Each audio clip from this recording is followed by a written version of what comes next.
Assalamualaikum warahmatullahi wabarakatuh. Halo adik-adik semua, perkenalkan nama kakak Muji Kematul Jana. Kakak biasa dipanggil dengan sebutan Kak Muji. Sebelum memulai pembelajaran pada kali ini, mari kita berdoa terlebih dahulu ya. Berdoa dimulai. Berdoa selesai. Apa kabar nih adik-adik? Kakak harap kita selalu dalam keadaan sehat ya. Amin. Gimana? Udah pada bosen dengan pembelajaran daring seperti ini? Pasti udah bosen ya. Namun kita harus tetap semangat ya untuk belajarnya. Kali ini kakak tidak sendiri, kakak ditemani oleh teman kakak yang hebat-hebat. Yang pertama ada Kak Siva Salsabila, kemudian ada Kak Laurencia Natania Oktaviani, ada Kak Guru Pamungkas, Kak Muhammad Aulia Taufikur Rahman, ada Kak Faiza Sofiana Azhari, Kak Martina Isya Aryani, ada Kak Fadia Risma Afrisya Salsabila, kemudian ada Kak Alfiatun Solehah, dan yang terakhir ada Kak Mutiara Putri. Nah gini nih, kakak mau tanya, pasti adik-adik pernah ya menikmati buah atau melihat maupun membelinya seperti buah alpukat, apel maupun semangka bukan? Nah ternyata biji buah-buahan tersebut ada di dalamnya. Namun berbeda dengan melinjo yang ternyata bijinya ada di luar. Maka dari itu, kali ini kita akan belajar bersama mengenai Angiospermae dalam video ini.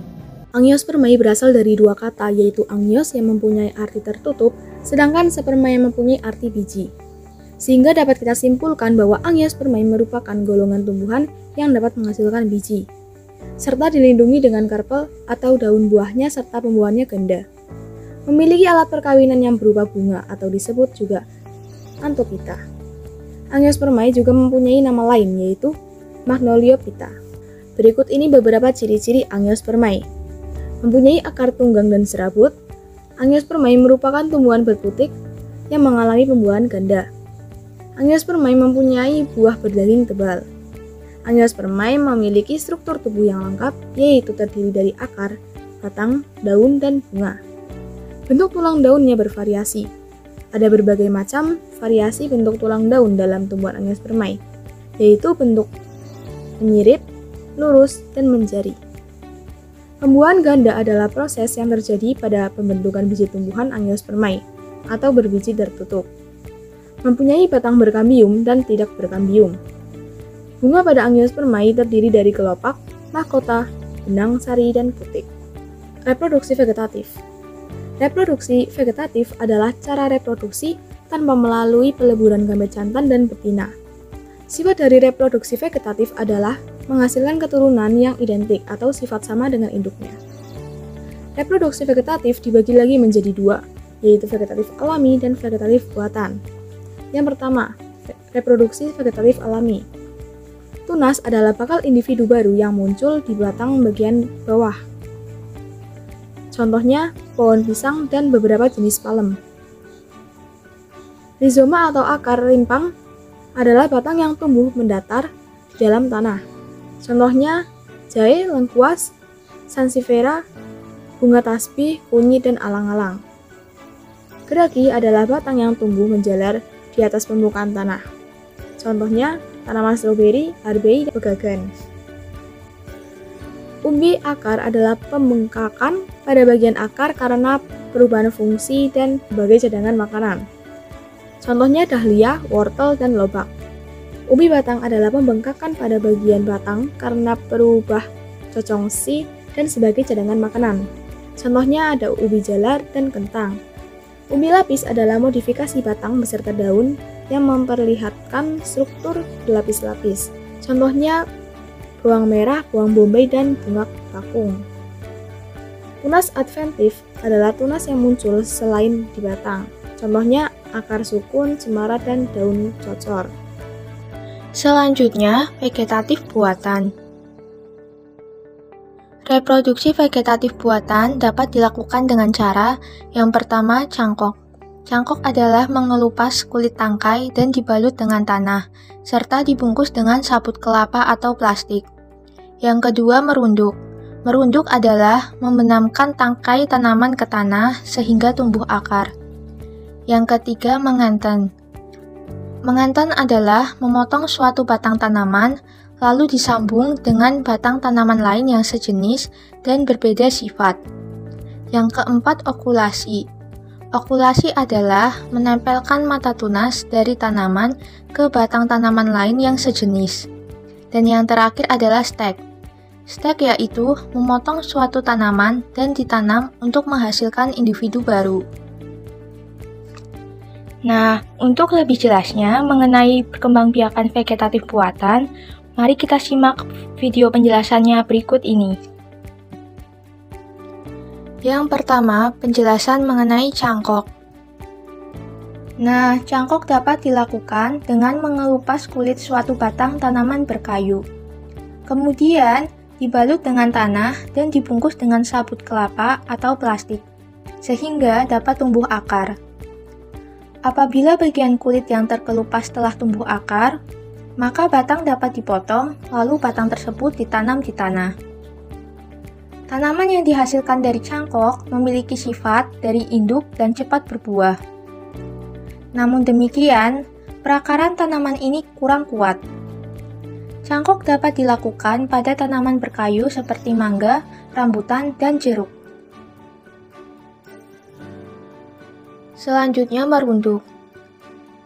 Merunduk dapat dilakukan dengan membenamkan tangkai tanaman ke tanah, sehingga bagian yang tertanam dalam tanah akan tumbuh akar. Jika akar telah tumbuh, tanaman dapat dipisahkan dari induknya.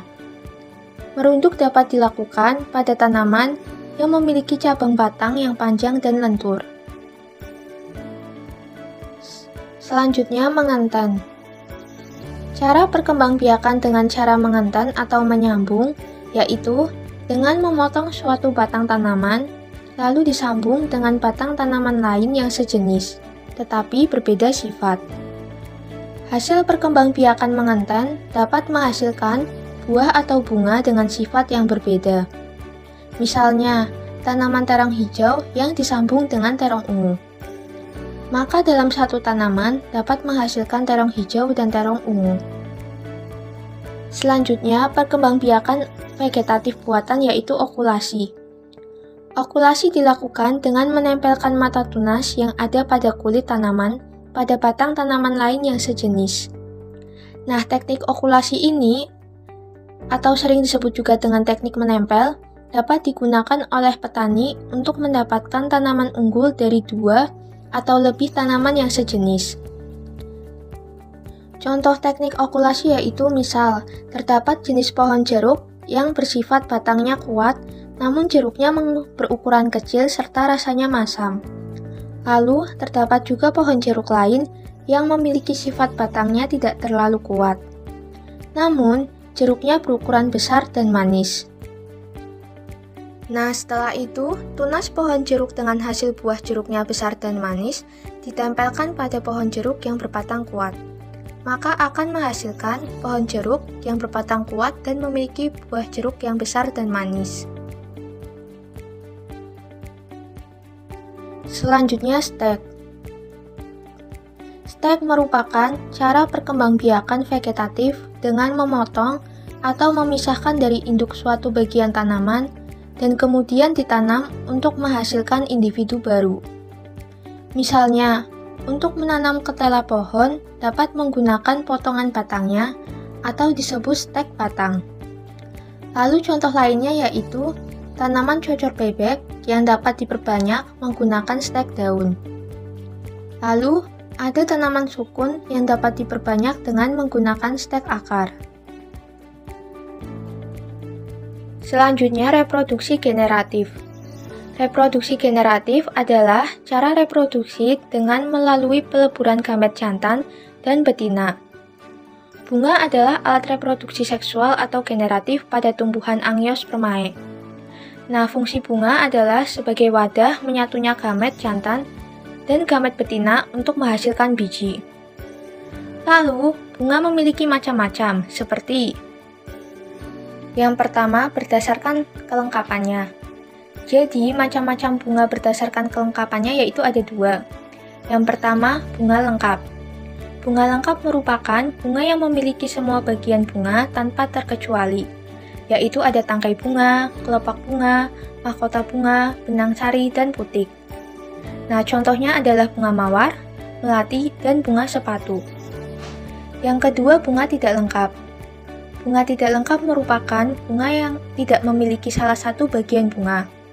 Contoh dari bunga tidak lengkap yaitu bunga tanaman rumput-rumputan yang tidak memiliki mahkota bunga. Baik, selanjutnya saya akan menjelaskan terkait pembagian berdasarkan alat reproduksinya, yakni terdapat dua, di mana yang pertama yakni bunga sempurna, kemudian diikuti dengan bunga tidak sempurna. Bunga tidak sempurna sendiri merupakan bunga yang memiliki benang sari dan putik sekaligus. Selain itu, bunga ini juga memiliki bagian-bagian bunga yang lain atau bisa dibilang lengkap. Contohnya yakni adalah bunga sepatu. Kemudian terkait bunga tidak sempurna, yakni merupakan bunga yang hanya memiliki benang sari atau hanya memiliki putik saja. Selain itu juga memiliki bagian-bagian bunga yang lain. Contohnya adalah bunga salak dan bunga kelapa. Kemudian yang selanjutnya yakni adalah klasifikasi Angiospermae, di mana Angiospermae sendiri merupakan tumbuhan berbiji tertutup yang terdiri atas dua kelas, yakni kelas Monocotyledonae dan Dicotyledonae, atau biasa kita sebut dengan dikotil dan monokotil. Yang pertama yakni kelas monokotil. Ciri-ciri utamanya yakni adalah akarnya berbentuk serabut, kemudian batangnya berruas-ruas. Selain itu tidak berkambium, pertulangan daun sejajar ataupun melengkung. Bagian-bagian bunga berjumlah 3 maupun kelipatannya, dan juga memiliki satu kotiledon atau keping tembaga. Kemudian terkait kelas dikotil yakni merupakan ciri-cirinya ya yang utama yakni akar berbentuk tunggang, kemudian batang bercabang dan berruas-ruas, berkambium, kemudian letak berkas pengangkut teratur, tipe berkas pengangkut yakni kolateral terbuka, kemudian pertulangan daunnya yakni menyerip ataupun menjari, dan bagian-bagian bunga berjumlah 4, 5 atau kelipatannya, memiliki 2 keping lembaga atau kotiledon. Oke, kemudian selanjutnya ini beberapa contoh famili dalam kelas monokotil. Yang pertama Liliaceae, contohnya Lilium longiflorum atau lilia gereja, dan Gloria superba atau kembang telang. Kemudian Amaryllidaceae, contohnya yakni Agave sisalana atau sisal dan Agave cantala atau kantala. Kemudian famili Poaceae, contohnya Oryza sativa atau biasa kita lihat yakni padi, Ziamais atau jagung, Andropogon sorghum atau cantel, Panisum milesium atau jawawut. Kemudian yang keempat famili Zingiberaceae, contohnya Zingiber officinae atau jahe, Curcuma domestica atau kunyit, Alpina gelang atau laos, Kaempferia galanga kencur. Yang kelima yakni famili Musaceae, contohnya Musa paradisiaca atau pisang, dan Musa tactilis atau pisang manila. Yang keenam yakni Orchidaceae, contohnya Phalaenopsis amabilis atau anggrek tulen, kemudian Dendrobium phalaenopsis. Yang ke-7 yakni Arisaceae, contohnya Caucus nugifera atau kelapa, dan Aringa pinata atau aren, Arecatecu atau pinang, dan Elais guinensis atau kelapa sawit. Kemudian yang terakhir yakni terdapat famili Araceae, contohnya Colocasia esculenta atau talas, Hanthosema vialuseum pentul, dan Alocasia masroriza atau sente. Mungkin itu yang dapat kelompok kami sampaikan, kurang lebihnya mohon maaf. Wassalamualaikum warahmatullahi wabarakatuh.